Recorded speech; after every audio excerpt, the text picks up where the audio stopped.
गणधारणा आम अगस्ट 14 कतरू बारंबार CDM collector एनआरसीएम director को आम लिखिक देइथिलु जे बीपीएम आमको बहुत खराब व्यवहार करछंती, बहुत अश्लील भाषा कथबार्ता भी करती। आमको देखिले भी माने जो पुओ पिला मानकु से जमिति व्यवहार माने ये करबे आमे माने देखिले आमको हेरा खराब लागे। आमे भी बारंबार विषय लिखिक देछु, आम पैसा पत्र हेरफेर होछि आम सेतिर भी लिखिक देछु। देला परे सी कि पनिशमेंट ट्रांसफर होगी गला पर भी सुधा सीडीएम कौन पुणी एटिक पठे 6 वर्ष जेहेतु ताकर एनआरसीएम स्टाफ 3 वर्ष रही गवर्नमेंट डिक्लेयर कर 3 वर्ष किंतु से 6 वर्ष रहा पुणी हूँ सीडीएम ये पठे पुणी से 6 वर्ष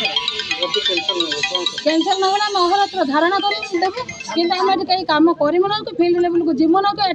आगामी दिन में दरकार पड़े कि कौन सी डॉक्टर कि कौन सी रोगी की भी सुधा मेडिकल भीतर पूरे निंदनीय बीपीएम रश्मिता पृष्टि पुनः आगमन को रोकने गणधारणा एवं सीडीएम केबे माने केबे ट्रांसफर को कैंसल करके आमको आश्वासन देवे से गणधारणा आम धारणा चालू रखी धारणा बंद करूँ स्वास्थ्य सेवा आम बाहत हम फिल्ड लेवल किए कम करेंगे आम जानी आम कम करूँ कार्यबंद आंदोलन जे पर्यटन ऑर्डर कैंसल न से पर्यटन आम गणधारणा चालू